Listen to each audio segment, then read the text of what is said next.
G'day guys, welcome back to Laddie's Garage. Something a little bit different on the channel. We're actually going to put a supercharger kit on an LS1 in this VY tonner. Before we get into the nitty gritty of putting the actual supercharger on, I think we should have a bit of a look around this rig and have a look at what we've got to work with. One of my good mates, Jamie, it's his ute. Hey Jamie. Hi guys. You want to start telling us a bit about it? Like, what is it for starters? It's a VY03. Yeah. Factory LS1, 6-speed T56 manual. Yeah, nice. Yeah, it looks damn good. Looks a lot better than mine, that's for sure. Wheels. Start with the wheels. What do you got going on there? Simmons FRs. Yep. 18s. Oh, nice. We've got 7-inch on the front and 9.5 rears. Yeah. 9.5's on the back. That dish just makes it look unbelievable. Looks pretty low. What do you got going on? Some lowered suspension. Petters lowered leafs on the back. Yep. And standard height in the front. Alright, just gives it that nice lean. Yeah, it's nice. And obviously this tray is definitely not standard. It's a shed build. We did it at home. Yep. Stamped the Holden in. A few other features. Oh yeah, that looks sick. All pressed in there. Subtle, but it looks good. Well, did you have to get like a custom die made up for that or something? Yeah, that was a stamp that Chris Welds from BMB Engineering did. Yep. Geez, that looks good. Custom tubs over there so you can fit them wide wheels in there. Yeah, that's mint. LED taillights. That looks good. And all that board there, the little bead rolled and stuff. That looks good too. Rebaited for the number plate. Yeah, nice. A bit of bead roll around the edge. Sweet number plate. Crossed up 350 if anyone's wondering.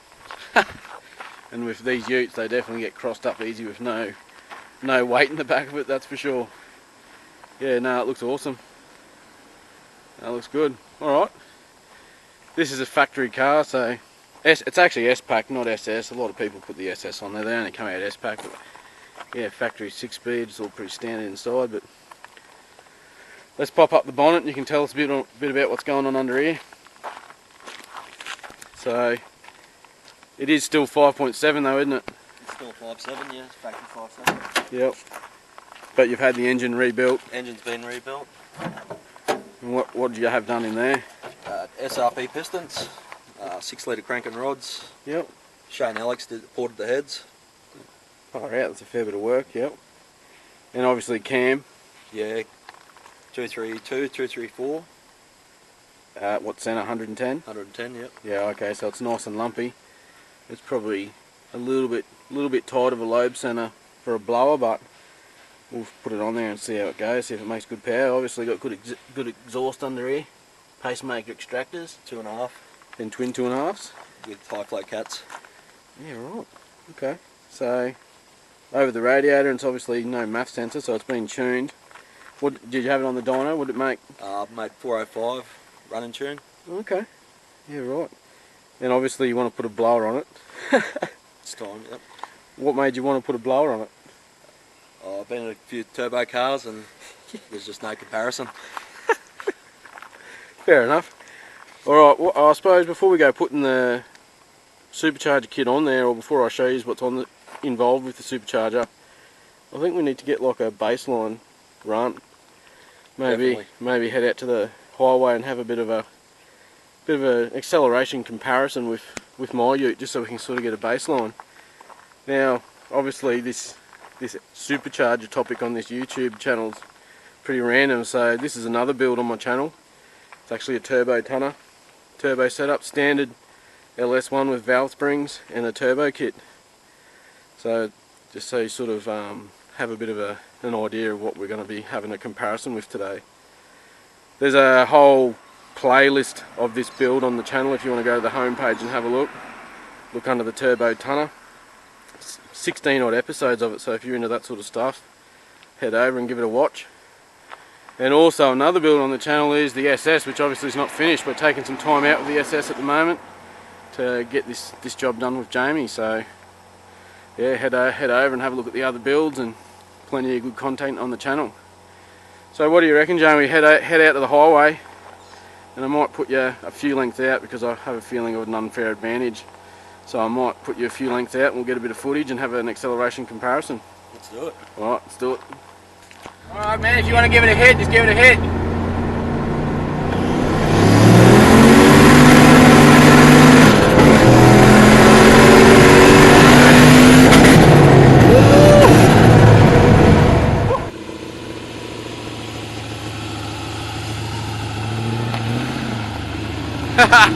How did that go for you? Pretty embarrassing. Just reverse it in over there so we can get that tray off.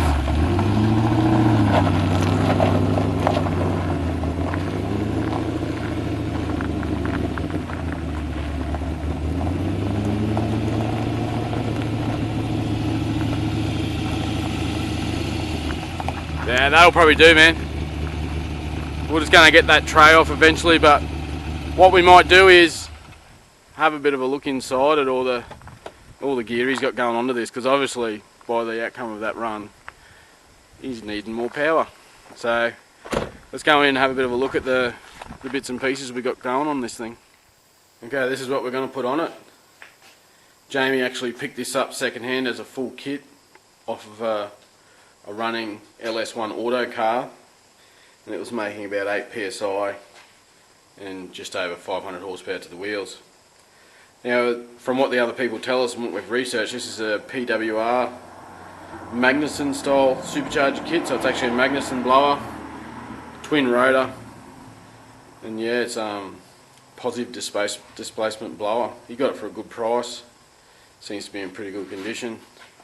I'm no real expert on blowers, but if we can get boost into an LS1, we know we can make power. So yeah, just belt drives off the front, counter shaft, pulleys on the back, and it actually drives the blower from the back here and rotates the two rotors, pushing the boost down into the engine. Obviously sucks the air in from this end. Underneath there's also like a heat exchange core, like a mini radiator that sits in underneath that blower, and water actually pumps in through there and then back out this side, so it's actually got a water to air intercooler in underneath this blower to try and drop them intake temps. And these blowers are renowned for making solid intake temperature, so it's good that it's got that. It also came with Siemens Deka 80 injectors, which are exactly the same injectors what I run in my tonner, and you know, I'm probably making, you know, well into the 500 horsepower on E85, and they're supporting that, no worries. So these injectors will be more than good enough. We are going to set up the Jamie's ute with an E85 fuel system, so that'll be part of it as well, upgraded fuel pumps. But yeah, this is the main bit. It's also got this massive throttle body put on it, this 92mm, which is bigger than normal. And you open that up for us, Jamie, and I'll show him. Whoever, he had it all ported up in there just to make the throttle body blend in nicely, so there's a bit of work done there too. You can't really see, can you rotate that blower from back there with the other arm? You can see those rotors up in the back there. You can see they turn down and force that air downwards, forcing the air into the motor, so that's pretty interesting stuff there too. That little throttle body looking flap there, I think that's some sort of a boost bypass valve for when you back off, and that's all actuated by this vacuum actuator here. Opens that little flap. But yeah, it looks like a pretty good unit. We did make the mistake and bought this, and the guy didn't really realise, but it needs a special valley plate underneath it, so there was a bit of delay. We had to get a valley plate sent from America to suit, nice and thin so it fits underneath, so we got the valley plate all sorted. Brand new. Also, it came with everything. It came with the heat exchanger for the front, behind the front bar with a fan, so the water comes out of the blower through this water pump, pumps it through a little mini radiator. Drop those air intake temps, so we'll have to put all that in the front. There's a fair bit involved there. Come with this nice over the radiator style intake for the blower. And you know, we've been shopping and tried to predict and get all the parts that we're going to need, clamps and fittings and a fuel pump wiring, and there's an upgraded belt tensioner there for the blower too, because obviously the belt's going to have to turn the blower, so that's upgraded as well. You know, we got heaps of water lines and fuel lines, and yeah, plenty of stuff there that we're all going to put in this ute.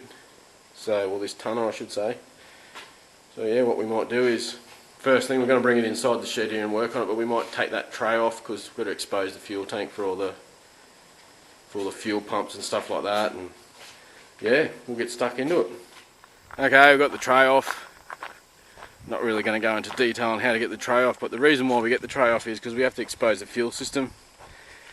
You can see here's a standard fuel carrier, and we've already put this cross brace with a bit of 25x25 box with a couple of bits of angle, and we've got an aeroflow undercar swell pot there.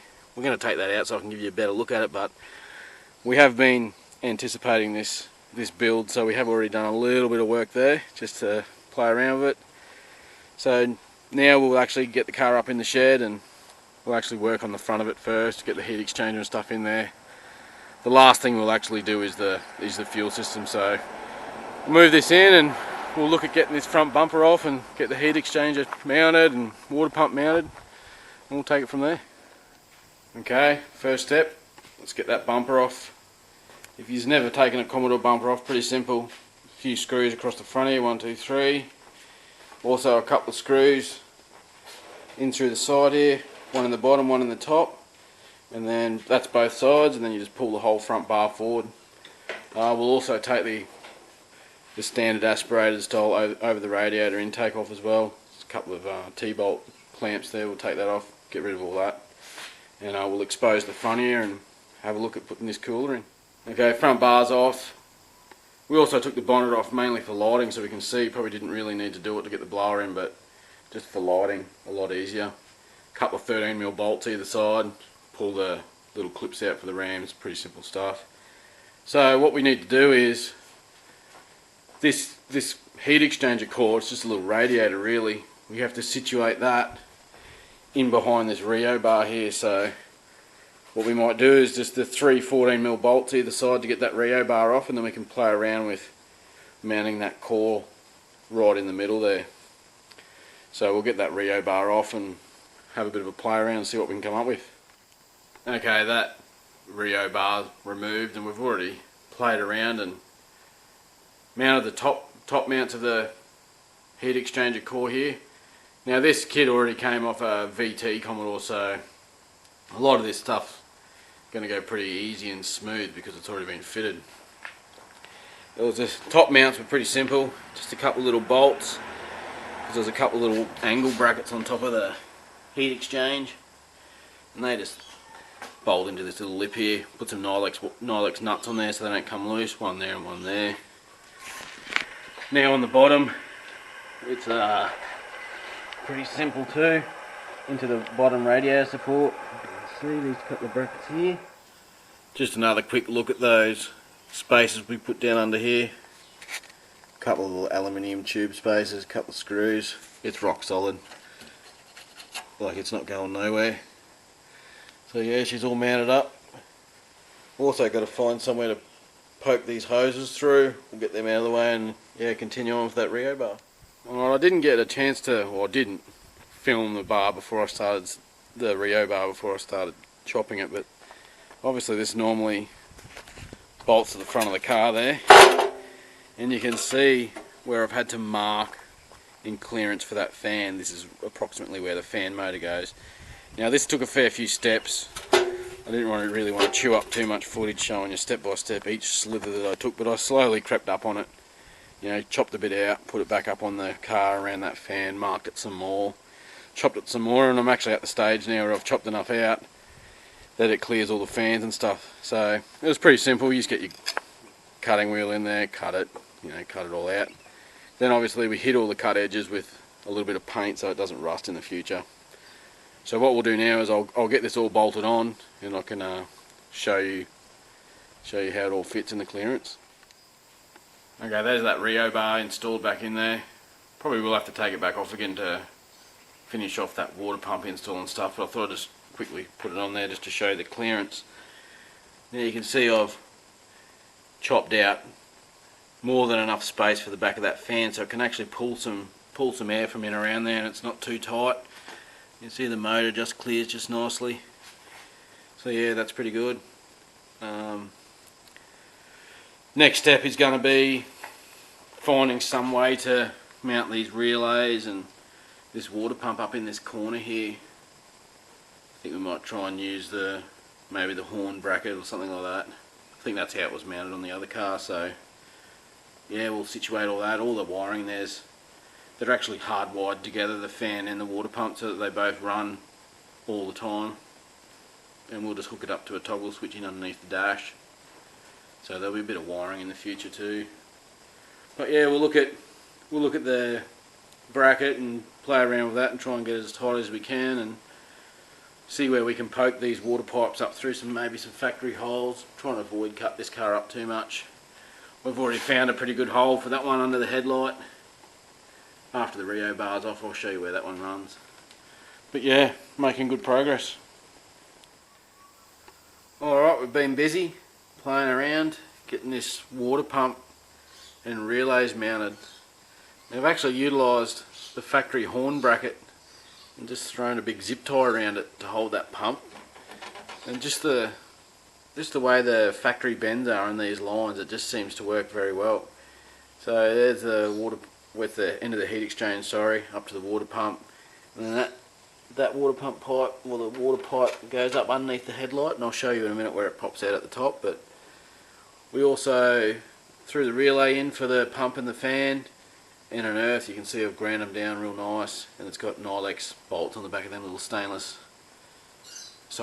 nuts on the back of the little stainless bolts, so it's all wired up. And then obviously we've got our constant power and our switch power wires heading up, ready to be wired in. So yeah, it's looking, just all seems to work pretty good.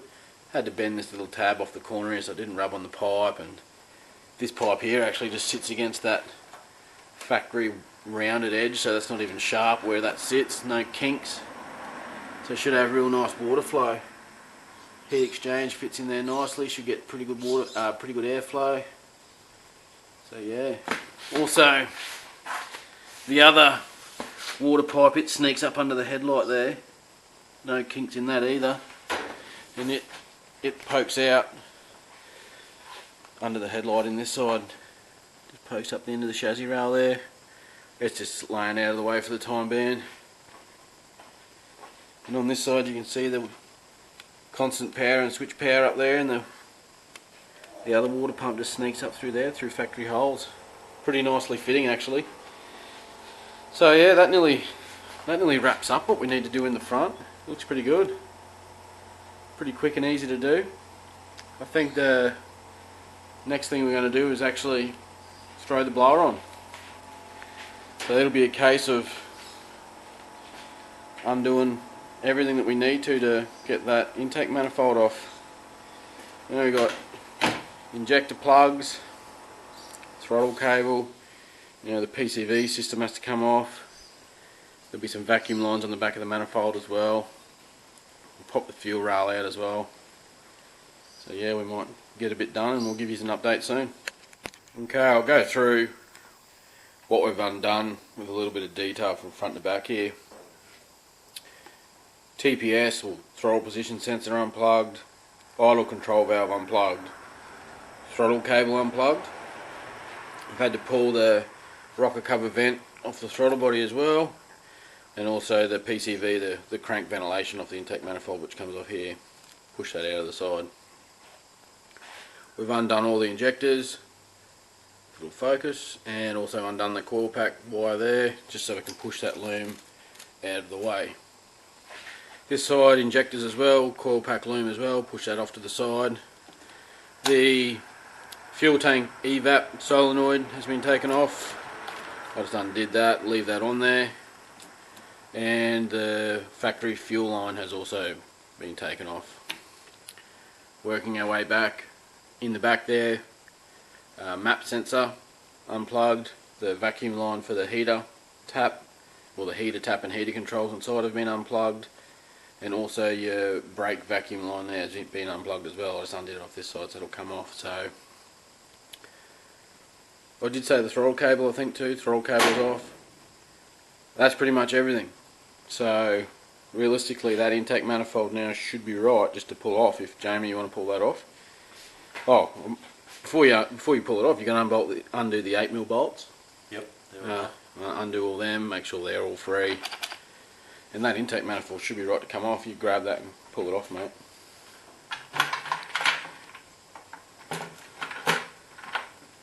Oh, nice. I don't know if it's connected, but it's probably just hooked up. There you go. Alright. And yeah, there it's all exposed. Oh yeah, the heads definitely have been ported down in there. They're scratched up a bit of port work. That's pretty cool. It's got the knock sensors in the valley plate. So the next thing we really have to do now is change that valley plate with the blower and the way it sits. This valley plate and the way the bolts are is too thick. So that's why we had to get the aftermarket valley plate, which is on the bench. And you can see that all the bolt heads are all recessed in, and the valley plate itself is actually a little bit thinner. So what we'll do now is undo all these, I'd say 13s maybe, undo all the 13mm bolts, undo the knock sensors, and we'll get that valley plate off. That valley plate's off, that come off easily. It's good to see the inside of this engine's like brand new. Jamie's just cleaning all the surfaces ready for the blower to mate up against, make sure there's no junk, no gasket, no oil, no nothing like that. Use a bit of throttle body cleaner, spray it, clean it, getting all that cleaned up, getting ready to put the new valley plate and the blower on. Now I've already taken the knock sensors out of the standard valley plate, and the plugs are that brittle that they actually broke. So what I might actually do is just super glue them on when I go in there, because they're going to be under there for a fair while, so that should work out alright. There, we cleaned up the gasket already, and the new valley plate, and that down in there is where the knock sensors go. And you can see for the blower they've recessed all the bolt heads and a little recess here for the wiring for those knock sensors, so everything sits nice and low. And then the blower sits on these little pads. So yeah, we'll get this all cleaned up and get that valley plate on there, and yeah, get ready to put the nice blower on. The valley plate, the new one, is in, all bolted up, tightened up with these nice flat Allen key bolts so that the blower doesn't foul on them. Now also this valley plate has that receiver groove in there for the knock sensor wiring. So we did have to change the wiring there, pull it apart and reroute it so that the wiring would be nice and tidy through that groove. Now we just threw some duct tape down to hold that wire in place, and the O-rings that sit in this valley plate too must support the bottom of the blower. Because if you have a look at the bottom of the blower, you'll see there's little pads. Give that a lift up for us, Jamie. You'll see these little pads here on the blower. Now they're a little bit raised too, so there is a little bit of room between it for that wire, a little bit of tolerance there. So yeah, we should have no problems. We'll just do what we can do to make it as good as possible. So they're plugged in, all the O-rings are ready, that's tightened down, we're ready to put that blower on. So might even set you up on the tripod and we'll lower it in. Alright, let's lower this blower on. Sneak through there.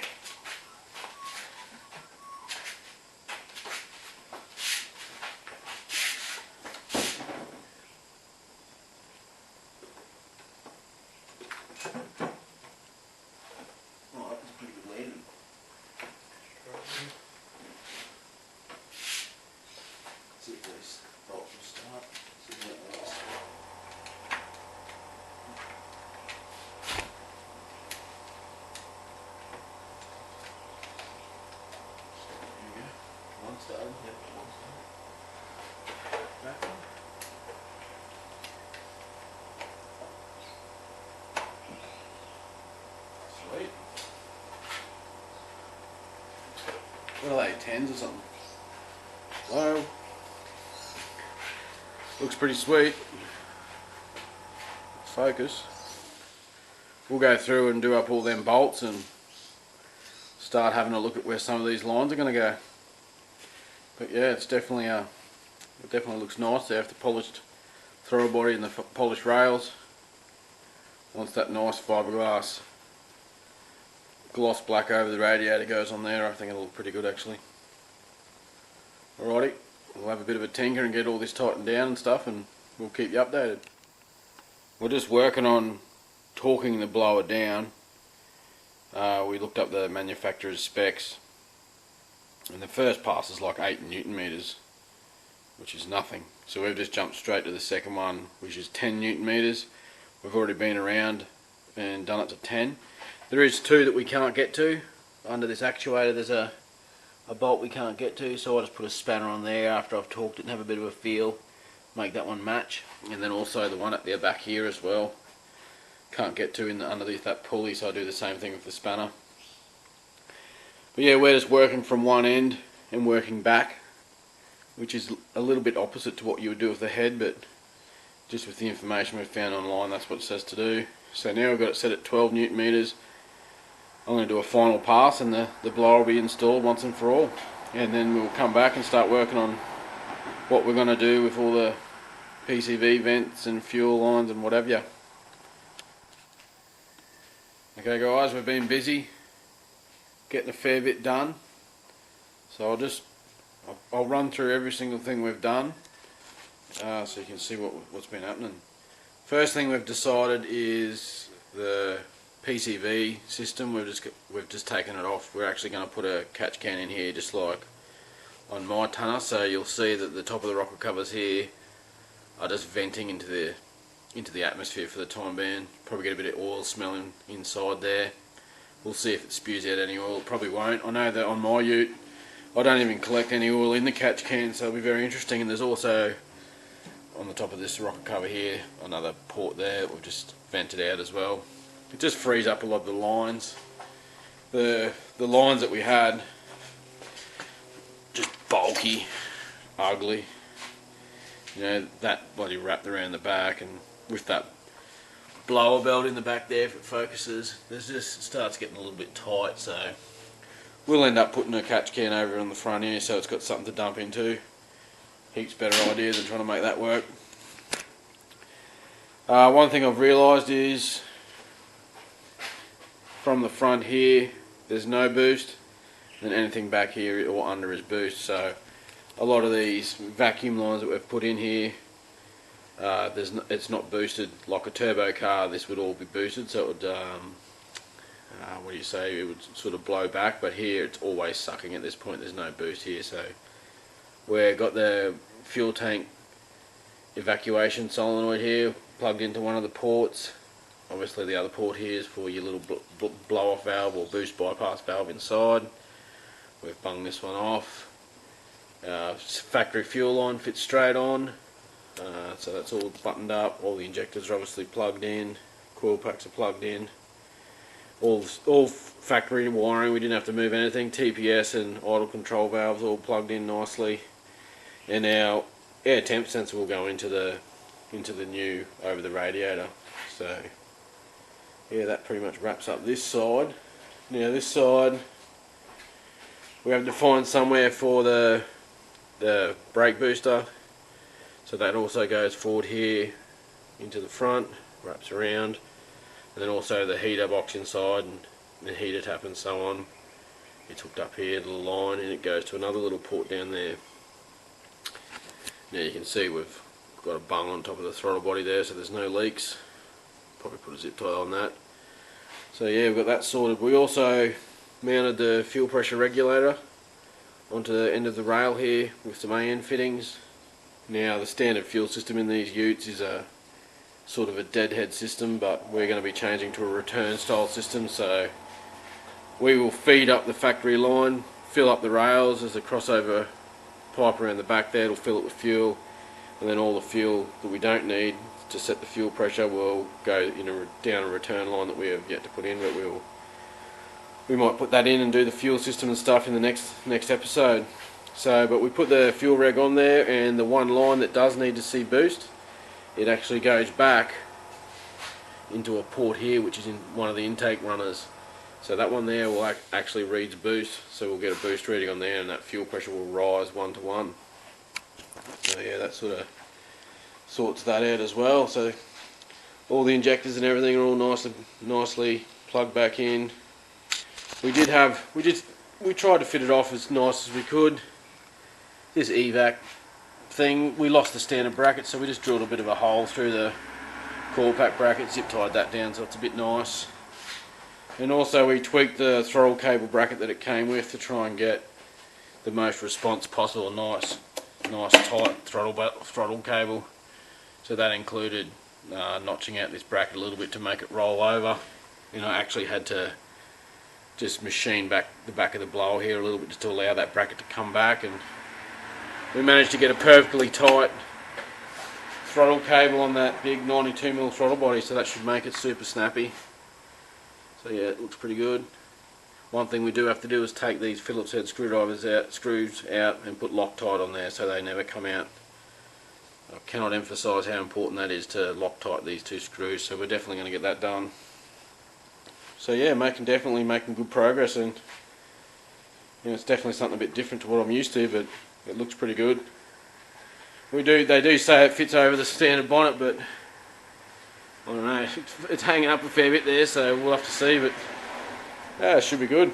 Should be good. Next thing we're going to do is, as well as Loctite those screws, is we're going to put the belt on, which includes this upgraded sort of tensioner here. It does have a heavier spring in it, be a bit bigger arm in it. It replaces the standard tensioner here.